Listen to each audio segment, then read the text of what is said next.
A little closer to home, Taylor, I mean, how have things changed since Post Media has purchased Sun Media? Well, I used to work at the Herald. I started a freelance job there as a reporter in January, so I was there for about a month before they merged the newsrooms and cut 90 jobs across the country, That's 60 right, of them yeah. in Alberta. So I was right there for that. That was actually my first newspaper job in 6 years. My previous one was at Saskatoon at Post Media, and I picked a great time to get back into the business. It was shocking for everybody, Yeah. and at the same time depressingly familiar, because this is not the end of the cuts. There's going to be more cuts, not just at Post Media, but everywhere. Journalism has fewer resources in Canada and anywhere else to play with, and that's part of the problem. Part of the bigger picture problem is that there's a focus, especially at newspapers, on breaking news. There's something's happening right now, you have to go cover it. And that's important. Breaking news is very important, but you only have so many resources to throw at stories, and so bigger picture issues, things that take weeks or months to work on, those tend to fall lower on the radar simply because there aren't enough reporters or there isn't enough money to go and cover those things. So I think that's part of the bigger problem. So we're really missing out potentially on some huge stories then, locally. I think so. I think there's things that Fast Forward, for example, would have covered that have not been picked up by anybody else. Nothing has stepped up to take Fast Forward's place since they left. And in terms of arts and culture, this city's arts and culture scene has absolutely exploded in the last few years. Yeah. And yet we've lost one of the most important voices covering those things, those stories. So I do think that there is a lack of. The other thing is subjects like class and poverty and racism. Those are big issues that don't just. You can't cover them in 500 words. No, you need to dedicate quite a lot of resources and time to look into those issues, and I think those are the areas in which journalism in Calgary could be doing better. Yeah, we're a very diverse city. It's hard to argue that. I would definitely agree. Lucas, does it bug you personally to know that our two major newspapers here in town, both rich with opinion pieces throughout, are owned by the same ownership group? I think if you had asked me that a number of years ago, it probably would have much more than I do now. Yeah. I think that, and this is something you hear a lot, and I'm kind of in an interesting position because of where I work on the 660 News on the radio side, but also I do write as well. I mean, everything that we do on air also goes online, and then you have the Sportsnet side as well, which is again still writing. That being said, in terms of the corporate ownership, when you look at some of the reporters that are working for the Herald and for the Journal right now, same with the people who are working at Metro in both those cities, the content that they're producing, I think personally, is very, very exceptional. And it is unfortunate, to Taylor's point, that there isn't in terms of resources, that perhaps that idea of the investigative reporting doesn't particularly exist for a variety of reasons. And it's unfortunate that there isn't more investigative reporting across the whole country, because the investigative reporting that does exist in Canada is incredible. I mean, they really do phenomenal work. And I think that I just think to what Taylor said, I think rings true, is that you wish that there was more, because we are growing. And because we do have a very diverse population and a very diverse, issue base when it comes to things like transit, when it comes to things like culture, when it comes to things like sports, lifestyle. But for those people who are in those newsrooms now, they're doing some really excellent work, and it's a testament to the type of I think very formidable and suited journalists that do exist in the city still.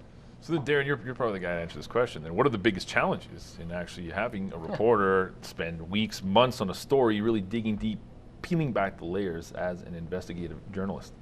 What's the challenge with that is there's no continuity. I mean, you take a look at a movie like Spotlight, where those reporters were dedicated for a full year to just going through the paces, going through, Big budget paper, Boston Globe. a really big budget paper. But I think that there's still an opportunity to do that. I think what we've got to do, whether it's newspaper, whether it's radio, is to some degree we've got to stop chasing the commodity news. The stuff that we know that everybody's going to have, whether it's 660, QR77, Metro, the Herald, the Sun. We all chase after the same story. So you wonder where the waste and resource is happening. It's because you've got 5 journalists chasing after this one, shooting that happened in downtown Calgary instead of chasing after, some of the more investigative pieces. But the problem is that it's a vicious circle. Our newsrooms are cut so thinly that we have to chase the Johnny on the spot stuff. We can't afford to spend the time to do some of the longer, more introspective, nuanced pieces because we've got to fill a paper, we've got to fill a newscast. So what we do is we send them out to the fires, we send them out to the bank robberies, we send them out to the car crashes, all stuff that people can get literally anywhere. Instead of giving people a reason why they should come to the Herald, come to 660, because we've got something that you don't have. When we can start to spin that flywheel in the other direction, I think we'll start to see some progress. You guys got to talk to Taylor over here, because this is what the Calgarian is going to be all about, it sounds like. Well, in theory, that's the idea. I do want to fill some of the gaps. It's certainly not something I don't want to compete with the major outlets in terms of breaking news. But it's a different, exactly, yeah. That's different angle. It's exactly that. I'm looking to fill the gaps that crop up in the news media cycle here in Calgary. It would not be something where you would have, especially at the beginning where you've only got 2 reporters working full time, there would probably not be daily content. That's the flexibility that online gives you, but it's also a catch-22. You have to be upfront with people, say there's not going to be content every day because it's not something that we can afford to do. The content that you're going to get is going to be in-depth, intelligent, thoughtful reporting on a big issue. Yeah, and that's there's a market for that here. Sorry, I'm going to let you get to it, Lucas. I'm just going to jump for a quick break, and we'll check in again with the Rant Pack. Folks, stay with us. The disappearance of independent media really personally bothers me because obviously myself and a number of my colleagues are out of work. But more than that, it bothers me because there is such a minimal standard of investigation in what is left over now in journalism. I am appalled sometimes when I hear the media here in the city pulling information from other resources rather than doing their own investigation and corroboration, and it's really sad. However, that said, I think we will shortly arrive at a tipping point where those of us who are really interested in investigative journalism will create new resources and sort of a grassroots movement towards more investigative journalism and more conscientious journalism. And just to sort of bring up a couple things, serial and undisclosed, I think, have really changed the landscape in terms of investigation, and I think it's just beginning to really change what we'll see in the next few years, which is good.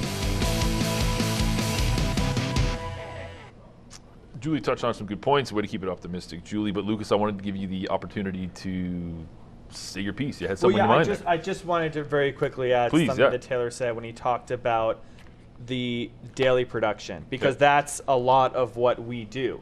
Is that, you know, as a 24/7 news cycle, we are extremely focused on you know, bringing daily, you know, hourly, minute by minute content, especially on, you know, major developing stories. I mean, this past week is a perfect example of Fort McMurray, where there's constant new information over and over and over and over again.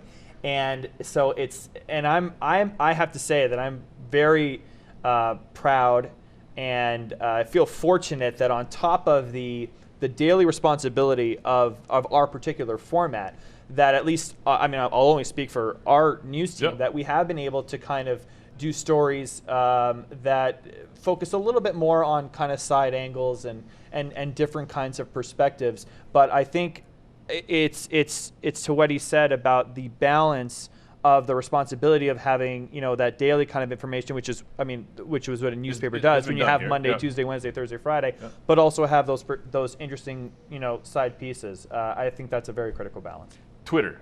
Twitter is, Twitter. for a lot of people, Twitter is the news, right? Yeah. I mean, where does that all fit in? Is it competition in newsrooms? How is Twitter viewed? I kind of have a little bit of a theory on Twitter, and I think this is where one of the major complaints that I often hear from the public is they're so sick and tired of seeing something that they consider as entertainment as making news.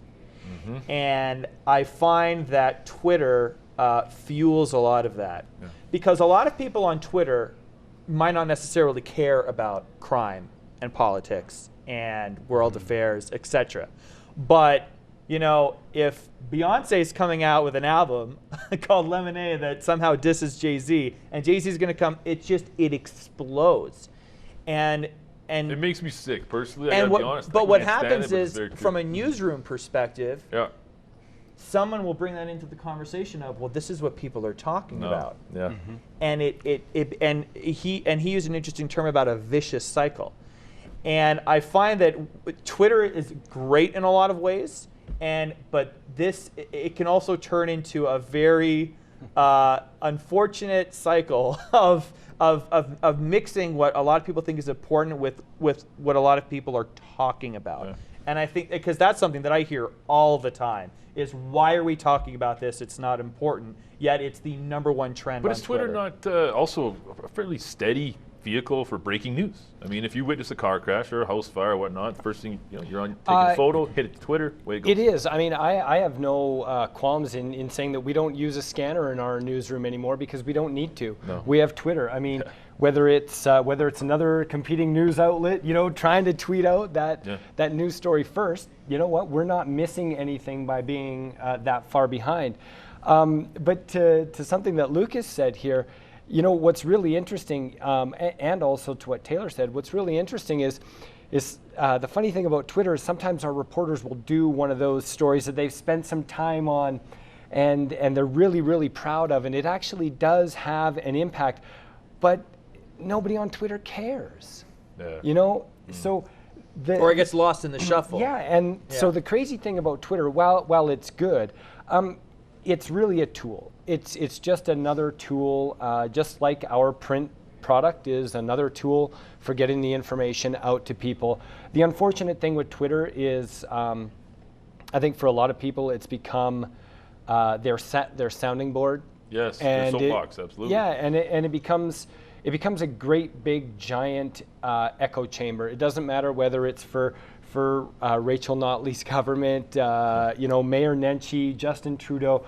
When that gets spinning and spinning and spinning, it goes out of control. So when somebody puts in a diverse voice, which I did today that you pointed out, that whole voice comes cascading down back on you. And to that end, I mean, or for that reason, Twitter can be really, really a disservice to everyone. Fair enough. Folks, we're going to check in with our rant pack a final time. Stay with us.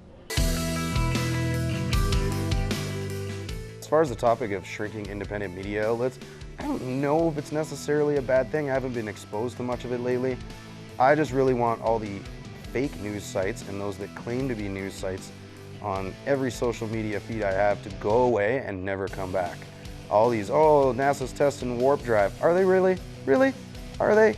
Oh, this, that, and the other thing. I get the satirical aspect of it. The Onion I will drop the name of, the other ones I won't because they don't deserve the publicity. But I think that there really needs to be some sort of real investigative journalism, not, I saw this happen and then it bleeds out of control and something bad happens. The gentleman that falsely got accused of pedophilia recently, that's horrible, horrible stuff. You need actual verified, vetted news sources. Independent media outlets, do they have the ability to do that anyway? I don't know. You kind of need some money and clout behind you to investigate these things. I want to talk about blogs. Okay, I got to know, guys. I don't know if you have a blog, but I need to know, will having my own blog is going to complete me? You know, because everyone's got a blog, right? And they all seem to really enjoy their blog. Like, why? What's the scoop with blogs, Taylor? Maybe you can fill me in. I don't know if it's going to complete you. It depends what you're missing. I suppose so. I had a blog for a while. I wasn't very good about updating it regularly. I think blogs just fall into the much larger umbrella of just content. Same with journalism. It's just one more type of content that is out there. And we talked about Twitter, but I'll broaden it even further to social media. There's so much content out there and a limited number of eyeballs. I mean, there's only so much text or video or image that you can intake in one day, despite the fact that you've got it in your phone and it's with you at all times. People are overwhelmed, and the lines start to blur. What's journalism? What is satire? What is just absolute garbage? So that's part of the thing. We've reached this, the internet has done this very strange thing where we have information, content that is both valuable and too cheap to meter.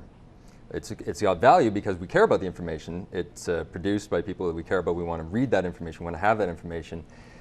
But at the same time, it's so easy to move that information with the internet that it is too cheap to meter. So monetizing that is one of the biggest conundrums of journalism today. That doesn't answer your question about a blog. It's just one more voice in the storm, I think. So the way things are trending now, I mean, are people more informed or less informed in the past? I mean, if there's this information that's passing through us that cannot even be metered, is it valuable information? You know what? I think that's to each individual person. Sure, they're more informed about what Beyonce was doing after her concert. But whether they're and actually... we're talking about Beyonce, guys. Come on, again. You know what? I'm a Beyonce fan.